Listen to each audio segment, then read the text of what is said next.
There's an audio editing technique called J and L edits. They're named based upon how they look in the timeline. The J edit, for example, you take audio from the next clip and pull it under the preceding clip, so the audio edit looks like a J. And the L edit is taking audio from one clip and sliding it under the next one, so it looks like an L.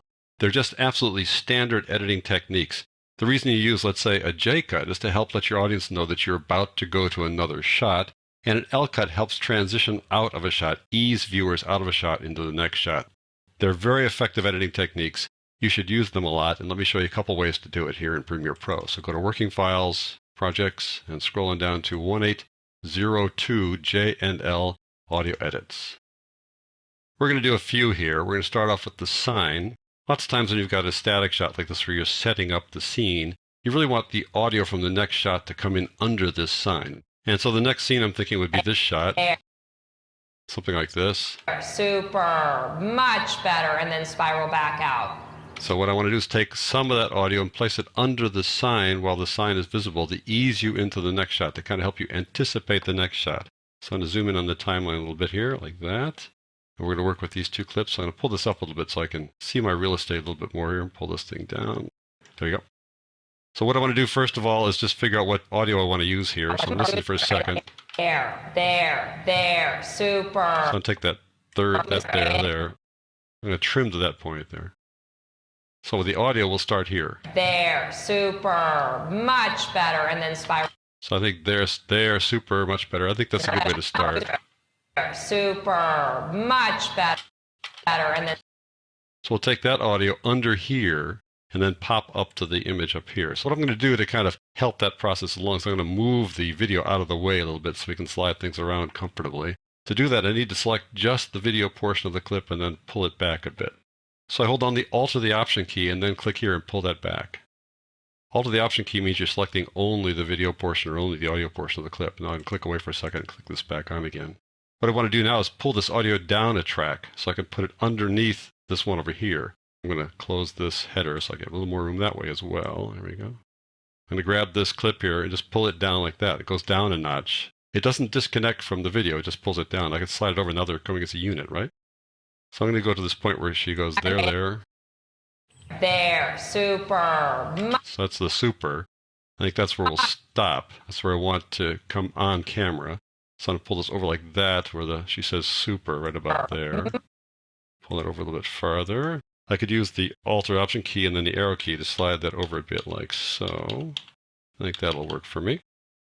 So what I want to do is have this under the sign like this. There, super, much better, and then spiral. And I think what I want to do is I want to bring it up gradually. I don't want to just pop on the audio like that. You want to kind of let it come on slowly. So I'm going to pull it back a little bit farther like that. What I want to do is then bring it on gradually. So I'm going to put a keyframe here where I want it full volume. So I hold down the Control or the Command key and then click there to add a keyframe. I need to pull this down to get some more room here. Then I'm going to put another keyframe here, Control or Command, click there, and pull that down like so that she gradually comes down like this. There, super, much better, and then spiral back out. And then her face will come on screen there, and we do that by going back to the video portion, holding down the Alt or the Option key again and clicking on that and then pulling that over. That'll pull just the video portion. Let's see how that looks now. I'll go back to the preceding sign. Kind of going along there, next shot. There, super, much better, and then spiral back out. Good. So that is a typical J edit. And lots of times you put a cross dissolve right here. It also ease the transition. But I think it's okay here where we got a sign. It's not so subtle. We'll just go bam, bam like that. A cut edit works pretty well there. We'll use a cross dissolve a little bit later. Okay, let's take a look at these bike riders. You've seen this shot here. This low angle shot. What I want to do is listen to the audio from this shot under this one here. Now, it's not going to be dramatically obvious, which is okay. We just want to kind of have them blend together as we make the transition from one scene to the next. So I'm going to go here to where they're about that far away, and that's basically where I want to make my edit. I keep on going farther, but we'll just go right there for our edit point there. So I'm going to pull this thing back. I don't need to use a ripple edit. I'll just pull it back like that. Now I want to pick a place to pick up this shot here. And actually, I kind of like the dog barking, so I'm going to go right there. That's where I want the audio to come in. So I'm going to pull the bike shot out of the way here by holding down Alt or Option key and pulling that over like that. So we just move the video portion over only. Bring this down a layer like that. And now I'm going to slide it over a bit so we get that underneath the preceding clip, like so. There we go. So now it'll be like this. Okay. And then go to the next one. Now, we want to ease that process. So you don't want it to go like this where it just goes whack, you know. You don't want this to come on like that. You want to bring it on slowly. Right around there is where I want it to be full volume. So again, we just use keyframes. I just Control or Command click here, or I can use the pen tool. You know how that works. Just click on the pen tool and it adds a keyframe. Another keyframe, pull it down like that. I can add a keyframe over here. I want the bike to continue onto the next one a little bit. So I'm going to put a keyframe right about there for the bike. I'm going to take my selection tool and pull it to the right. Now if I pull it to the right, I'm going to be pulling the video too and it won't work. It'll stop. So what I'm going to do is just pull the audio only. So hold on the Alt or the Option key and pull that audio under so you can kind of blend them together. Go back here and click another keyframe, Control or Command and click. Pull that down as well. So now it'll be a little bit more gradual. Here we go. There you go. So it eases into the next one. Now you could use a crossfade here, these two audio clips, put them side by side and put a crossfade here. And anyways, it's so easy to use keyframes down here in the clips and the sequence that it works much better than using a crossfade. Let's go on down to this next one here. We've got 3 clips here. Let me zoom out a bit. We've got this shot of the Matterhorn, and a little bit of a stream running here. And we're going to go out to the Grand Canyon here like that. So it's kind of subtle here. We want to just gradually go from one scene to the next. So I want to have a little bit of room here to work. So I'm going to pull this clip back. I want to have this one play for, let's say, 2-3 seconds. So let's see how long we got that. We starts at 129. We go to like 132 or something like that. So I'm going to pull back the shot here by holding the Alt or Option key, pull it back, pull you down. I think you're getting used to the routine now, right? And it should be routine. You should just do this bam, bam, bam. It's really simple. I want this one to last longer. It should last longer because it's going from almost silence to this somewhat noisy stream. So again, I put keyframes here, holding Control or Command, click there, another one there next to it. I can always drag it left and pull it down. That'll be a 3-second process there or so. So it'll be pretty gradual. I'm thinking it's not even gradual enough yet. I want to pull it farther here. I want to go that far. And I'm going to pull the scene up here a little bit farther back so it goes right up to the current time indicator there. Hold on the Alt or the Option key and pull it there. That'll be more of a gradual process. Now let's see how that works.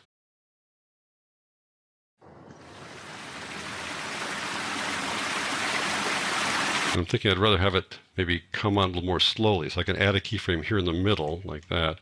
And pull that down a little bit. So just it's more of a gradual process at the beginning.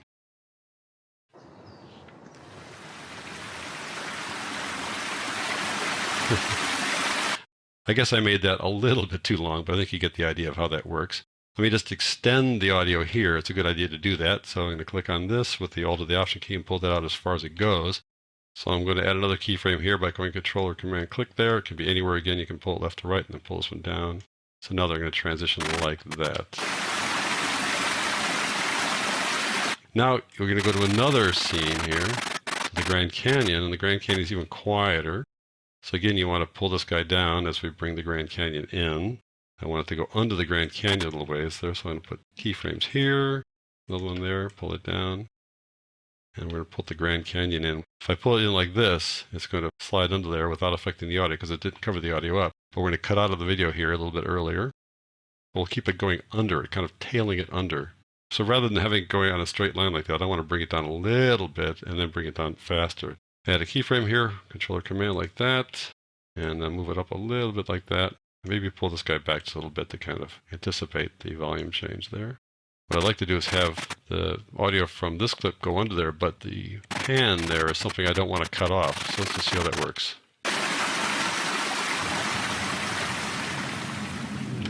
Okay, it kind of works, but I think I'd rather cut a little bit out like that. So I'm going to Control or Command up in the top here, just to select that, pull that back a little bit. So just a little bit of the pan is lost here. Now it'll be a little more gradual.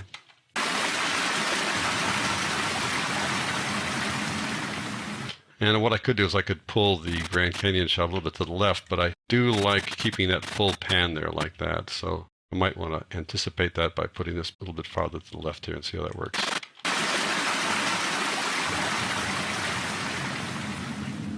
Lots of times you start a fade relatively slowly, and then once the transition is made to the next clip, then you can pull it down faster. Just a little more comfortable that way. And once you do all this, then you want to put a couple of cross dissolves in as well. So I'm going to go up here to that edit point and go Controller Command D. That adds the cross dissolve, which is the default transition. Like so. And we could do the same over here as well. Controller Command D there. There you go. So looking at these edits just as a way to kind of remind you what's going on here, this middle clip, if you look here to the left, that is a J audio edit, because this looks like a J when you just look at this clip and its underlying audio. Look over here to the right, that would be an L edit. This single clip has a J edit and an L edit. And this clip over here has an L edit because of the shape of the audio going under the next clip. And this clip is sort of got a J because it's kind of going under the previous clip. So consider using J and L audio edits on a regular basis. They really help you transition from one scene to the next.